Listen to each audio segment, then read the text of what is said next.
হাসির রাজা, জ্ঞানের রাজা, রসিক রাজা।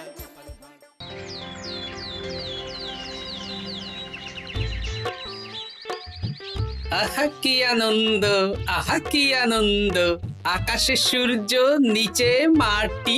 আহা কি আনন্দ, আহা কি আনন্দ, আহা কি আনন্দ। আরে ও গোপাল দাদা, গোপাল দাদা, এই সকাল সকাল কি আবার পিছু ডাকলো? আরে আমি আমি। আমি তো আমি নামে কাউকে চিনি না।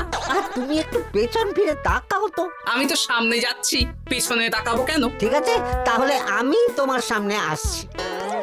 আরে দৌড়াচ্ছ কেন? আরে দাঁড়াও দাঁড়াও বলছি, দাঁড়াও, নইলে কিন্তু আমি মহারাজের কাছে যাব। হ্যাঁ, ও ভোলা তুমি? আরে আগে বলবে তো, আমি করছিলে কেন? একদম কথা ঘোরাবে না গোপাল দাদা। এবার বলো কি বলছি। দেখো, আমি তোমাকে আগের বছর 50 মোহর ধার দিয়েছিলাম। এ কি, তোমার তো মিষ্টির দোকান, ধার দিলে তো লোকে ছুরি কাঁচি ধার দেয়, আর তুমি মোহরে ধার দেওয়ার ব্যবসা শুরু করেছো কবে থেকে বলো দেখি? আবার কথা ঘোরানো শুরু করেছো। আমি এবার কিন্তু সত্যি মহারাজের কাছে যাব। আরে মজা করছি তো। আরে বারবার আমাদের মধ্যে মহারাজকে টেনে আনার কি দরকার বলো তো? সে না হয় টানলাম, তবে তুমি ওই আমার 50 মোহর সুদ সহ কবে ফেরত দেবে বলো তো? আর কিন্তু তোমার হাতে ওই 1 সপ্তাহ সময় আছে। হ্যাঁ, 1 সপ্তাহ মানে কতদিন ভাই? 7 দিন, 7 দিন। 7 দিন? আচ্ছা 7 দিন মানে কত ঘন্টা? 24 গুণ 7, মোট ওই 168 ঘন্টা। ও, অনেক সময় আছে। দেখো গোপাল দাদা, তোমার সাথে কিন্তু আমার ওই কাগজে কলমে লিখিত পড়িত আছে। হ্যাঁ, যদি ওই সময়ের মধ্যে তুমি আমার কাছ থেকে নেওয়া ওই অর্থ আমাকে ফেরত না দিতে পারো, তাহলে কিন্তু তোমার ওই বাড়ি ঘর সব আমার হয়ে যাবে। হ্যাঁ, হ্যাঁ, মনে আছে মনে আছে। এখন রাজসভায় যাই, 168 ঘন্টা পেরিয়ে গেলে চলে এসো, কেমন? বেশ, কথাটা মনে থাকে যেন। হ্যাঁ, তখন আর কিন্তু কোনো চালাকি করতে যাবে না, আমি সোজা মহারাজকে বলে দেব। ঠিক আছে ঠিক আছে।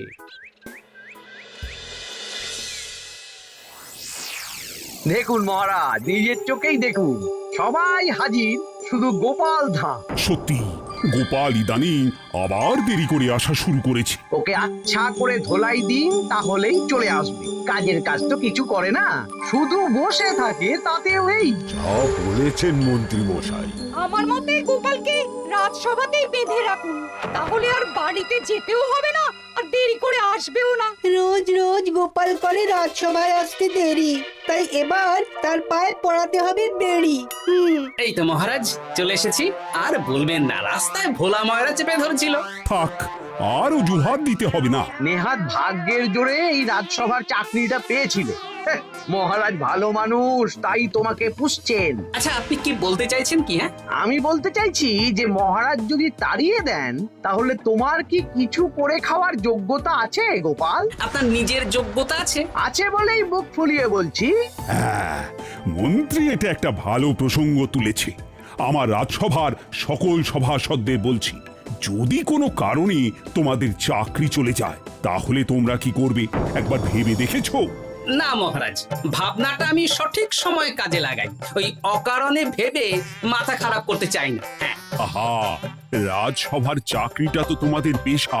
এই পেশার বাইরে তোমরা কে কি করতে পারবে? দেখুন মহারাজ, আমি তো ভেবেই দেখেছি যে যদি রাজসভার চাকরি না থাকতো, তাহলে আমি ব্যবসা করতাম।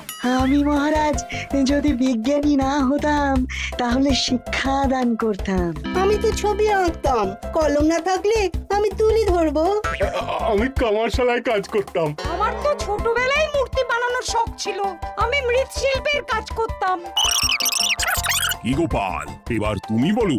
সবাই তো কিছু না কিছু বিকল্প ভাবনা চিন্তা করে রেখেছে। দেখুন মহারাজ, অনেক ভেবে দেখলাম আমার কাজ তো ভাড়ামো, তাই আমি লোক হাসিয়েই পয়সা রোজগার করব। আর বিশেষ কোনো গুণ তো আমার মধ্যে খুঁজে পাচ্ছি না মহারাজ। বেশ, আমি একটা ছোট্ট পরীক্ষা নেব। আজকের পর থেকে আগামী 7 দিন, আর এই 7 দিন তোমরা তোমাদের যা মন চায় সেটা করে রোজগার করবে। আমি তো খেতে ভালোবাসি। তাহলে খাবে। গোপাল হয় মুখ খুলে থাকে, নইলে চোখ বন্ধ করে। ও শুধু দুটো কাজই ভালো করতে পারে। আর 7ম দিনের শেষে বিচার হবে কে কত রোজগার করেছে। যার রোজগার সবচেয়ে বেশি হবে তাকে আমি দেব 100 মোহর উপহার। আর মহারাজ, যে সবচেয়ে কম রোজগার করবে তার বেতন থেকে আগামী 10 মাস 10 মোহর করে কাটা হবে। কি রাজি তো? হ্যাঁ, রাজি রাজি। আমি জানি যে গোপাল ফুটো করিও রোজগার করতে পারবে না, তাই গোপালই হারবে। বেশ, আর যদি অন্য কেউ হারে? তাহলে আমি নিজের বেতন থেকে তাকে আগামী 10 মাস 10 মোহর করে দেব। ব্যাস, এবার তোমরা কাজে লেগে পড়ো।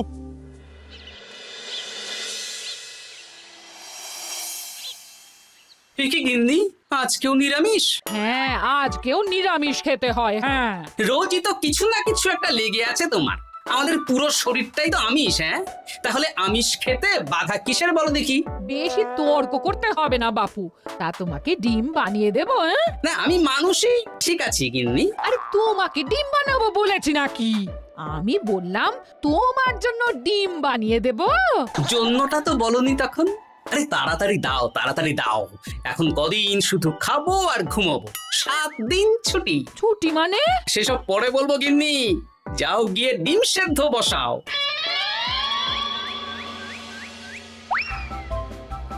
আরে করছোটা কি? বাড়িতে যা মোহর আছে সব তুলে কোথায় নিয়ে যাচ্ছ? আড়ত বাজারে। কেন কেন? তুমি আড়তে গিয়ে কি করবে? আড়তটাই কিনে নেব। কেন? তাহলে খোলা বাজারের সব ব্যবসায়ী আমার কাছে আসতে বাধ্য হবে, আর আমি ভালো মুনাফা রেখে সব বিক্রি করব। এ কি? রাজবাড়ির সুখে চাকরি ছেড়ে দিলে নাকি? না না না, এখন 1 সপ্তাহ ব্যবসা করে মহারাজের কাছে আমার যোগ্যতা প্রমাণ করব। সব পরে বুঝিয়ে বলবো। হ্যাঁ, আমি আপনাকে সব শিখিয়ে দেব। তাহলে ভাই ওই আগামীকাল সকাল থেকে কাজে লেগে পড়বো, কেমন? তাহলে বুঝতে পারলেন তো যে কি করতে হবে? হ্যাঁ হ্যাঁ জমিদার মশাই, কবিতা লেখা যেমন আমার পেশা, তেমনি চিত্রশিল্প আমার নেশা। তাহলে তো আর কোনো চিন্তাই নেই। আশা করি খুব সুন্দর ছবি আঁকবেন। আপনি 1 সপ্তাহ পর এই মন্দির চিনতেই পারবেন না। এই নিন আপনার জন্য 50 মোহর অগ্রিম। মন্দিরের চিত্রকলা শেষ হয়ে গেলে আরো 50 মোহর দেব, ঠিক আছে? বেশ।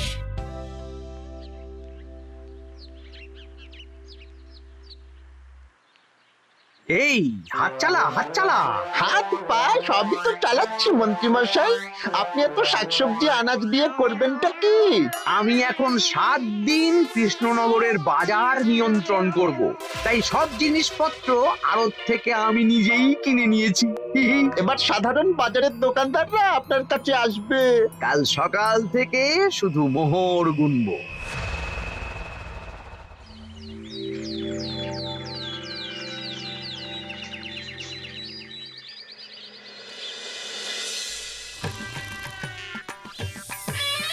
আরে এত বেলা হয়ে গেল, আর কত পড়ে পড়ে তুমি ঘুমোবে? এত লম্বা ছুটি পেয়েছি, এখন তো বিশ্রাম নিতেই হবে গিন্নি।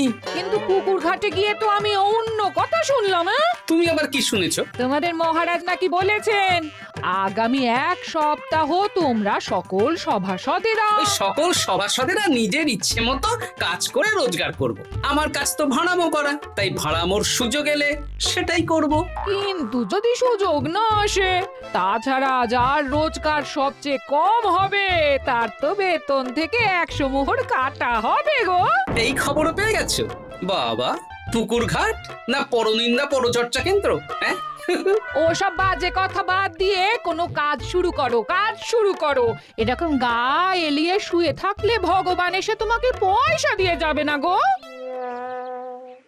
গোপাল দাদা, ও গোপাল দাদা, বলছি গোপাল দাদা, কি খবর গো? এই তো গতকাল তোমার সাথে কথা হলো, আজ একেবারে বাড়িতেই চলে এসেছো। তোমার যা হালচাল তাতে তো মনে হচ্ছে ওই কদিন পরে বাড়িটা আমারই হবে। আর সেই আশাতেই বসে থাকো। এই ভোলাময়রা এসেছে কেন গো?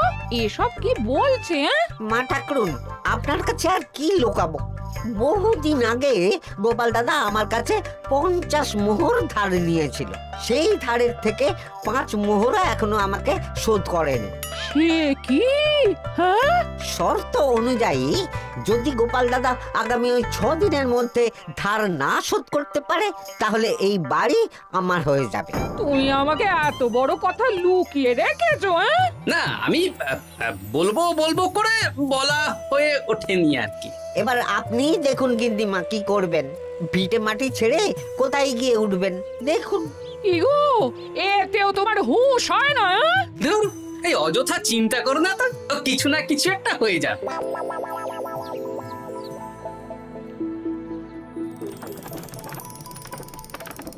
বাহ বাহ বাহ, পণ্ডিত মশাই, আপনি তো এর মধ্যেই কাজ শিখে গেছেন। আমি তো ছোট থেকেই মাটির পুতুল বানাতে ভালোবাসতাম। বিভিন্ন দেবদেবীর মূর্তি নিজেই বানাতাম, তারপর পুজো করতাম।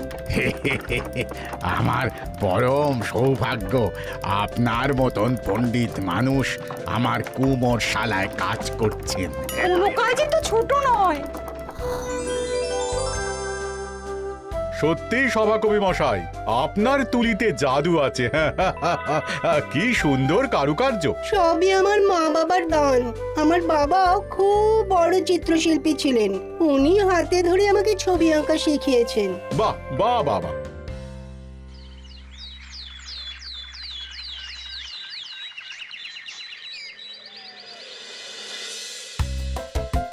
এই যে পুটি, আজকে তো একটা মজার জিনিস শেখাবো। কি জিনিস? নয়ের নামটা তো তোরা পড়েছিস? হ্যাঁ। বল তো।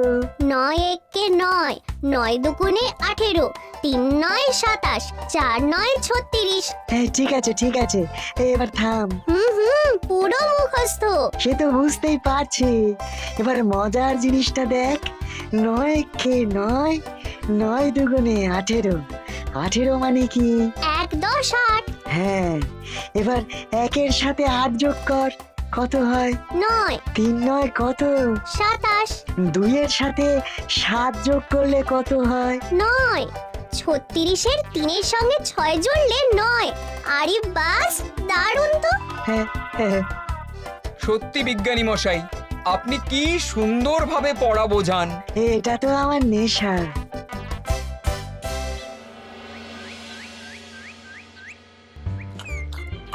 বলছি, তুমি তো দিব্যি বাড়িতে বসেই আছো, কিছুই তো করছো না। সত্যি বলো তো, তুমি ভাড়া মোছাড়া আর কি কিছু করতে পারো?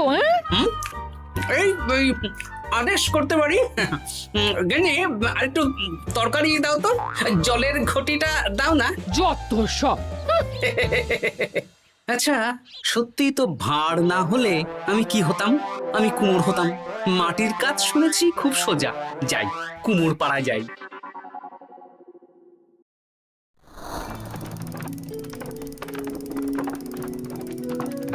আমার কি সৌভাগ্য, রাজসভার দুজন সভাসদ আমার সঙ্গে কাজ করছে। আচ্ছা, এইভাবে ঘোরাবো? এইটা হলো না, হলো না। এটা কি মুড়ির মোয়া নাকি? দাও, আমাকে করতে দাও, তুমি অন্য কিছু করো।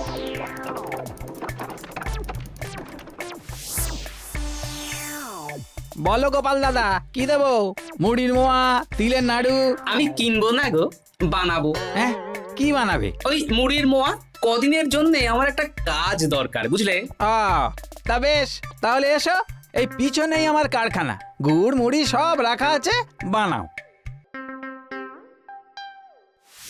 এই দেখো, এই যে গুড়ের হাঁড়ি আর ওই যে মুড়ির বস্তা, এবারে বানাও। বেশ, আমি তবে সামনে দোকানটা সামলাই।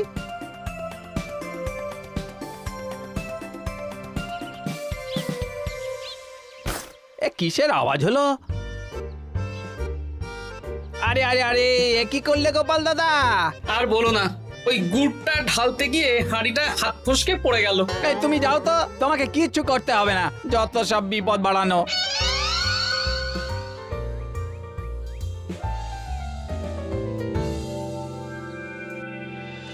তোমার দ্বারা কিছুই হবে না। হ্যাঁ, সত্যি তো, আমার দ্বারা যে কিছুই হবে না গিন্নি। তাহলে তুমি করবেটা কি?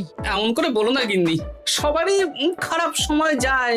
আর খারাপ ভালো, যে সামান্য মুড়ির মোয়া বানাতে পারে না তার মুখে এসব মানায় না, মানায় না। এদিকে বাজারে সবজির দাম হু হু করে বেড়ে গেছে। তাই নাকি? বলি তুমি জানবে কি করে? কদিন তো শুয়ে বসে আছো, আমি তো বাজার দোকান করি। মন্ত্রী মশাই এখন আড়ত সামলাচ্ছেন আর সাধারণ বিক্রেতাদের চড়া দামে বিক্রি করছেন। হ্যাঁ, ও বেটা জীবনে শোধরাবে না। উনি তো তাও ছলে বলে রোজগার করছেন গো। আর তাছাড়া অনেকে পথে গান শুনিয়েও রোজগার করেন, সেটাও তো তুমি পারবে না। হ্যাঁ, এই তো পেয়েছি। 6 দিনের মাথায় তো রাজসভায় একটা বৈঠক হবে, সেদিনই আসল মজা জমবে। কিসের মজা গো? হ্যাঁ, সেটা সেদিনই বুঝতে পারবে।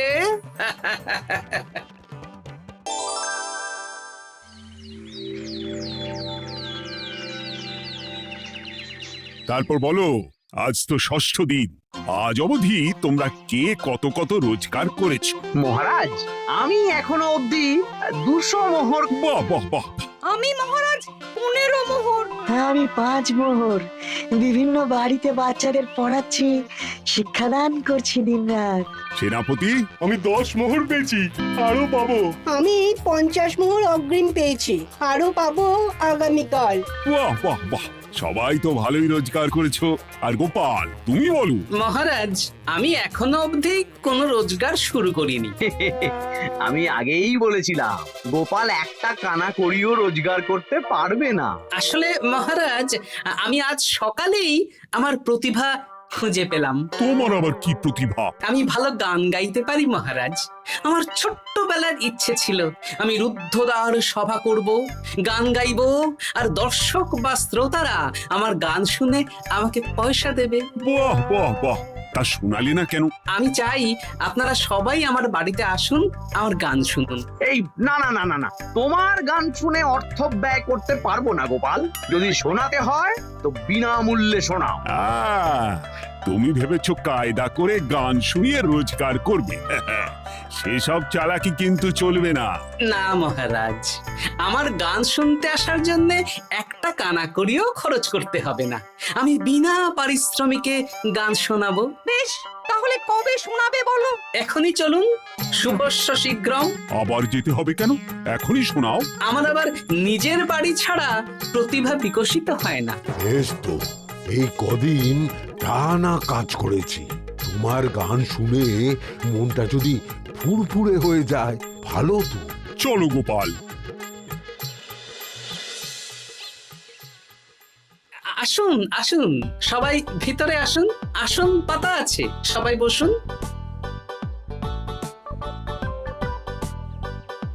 নাও, এবার গান শুরু করো। দাঁড়ান মহারাজ, আমার গান আমি বাইরের লোককে শোনাতে চাই না। কু কু বাবা, আবার কোকিলের মতন আওয়াজ করছে। কু।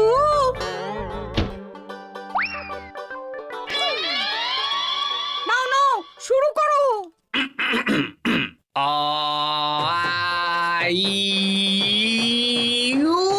ওরে বাবা রে বাবা! আরে এত চিৎকার করছো কেন? থামো থামো থামো! এটা ভালো লাগছে না? অন্য গান শোনাচ্ছি তাহলে। আকাশে মেঘে বাতাসে বায়ু, জ্যোতিষী বলেছে আমার 100 বছর আয়ু। আরে থামো থামো! আরে কান ঝালাপালা হয়ে গেল। না, থামতে আমি পারবো না, গান শুনতেই হবে।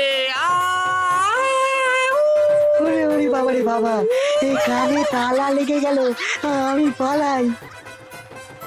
পালাতে পারবেন না, বাইরেও তালা দেওয়া আছে। বাইরে তালা খুলতে বলো। বাইরে বেরোতে হলে প্রত্যেককে 100 100 মোহর দিতে হবে। আমরা তো আগেই বলে দিয়েছি তোমার গান শোনার জন্য কোনো পয়সা দিতে পারবো না। এটা তো গান শোনার জন্য নয়, বাইরে যাওয়ার জন্য।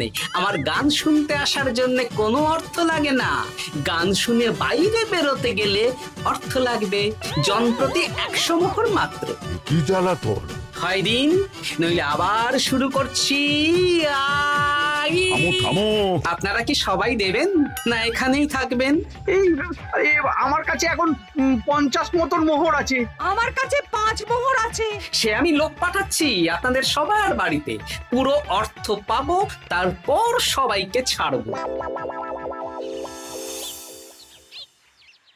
আচ্ছা এটা কি ঠিক করলে গোপাল? দেখুন মহারাজ, আমি কথা নিয়ে খেলি। সব সভাসদেরা 6 দিন খেটে যা না রোজগার করেছে, আমি শুধু বুদ্ধির জোরে আর ভাড়ামো করে ঘন্টা খানিকের মধ্যে তার থেকে বেশি রোজগার করে নিলাম। যদিও এখনো একদিন সময় আছে। সত্যি গোপাল, তোমার বুদ্ধির জবাব নেই। মন্ত্রী মশাই, যে সবচেয়ে কম রোজগার করবে আপনাকে কিন্তু তাকে আগামী 10 মাস 10 মোহর করে দিতে হবে। হ্যাঁ নয় হ্যাঁ, এরকমই তো তুমি মুখ বড় করে বলেছিলে। গিন্নি কই গো, ভোলাকে ডেকে আনো, ওর ধার আজকেই শোধ করে দেব। হ্যাঁ যাচ্ছি। হ্যাঁ আমরাও যাচ্ছি। গোপাল, কালকে রাজসভায় এসে তোমার পুরস্কারের অর্থটাও নিয়ে যেও। সে তো নিশ্চয়ই।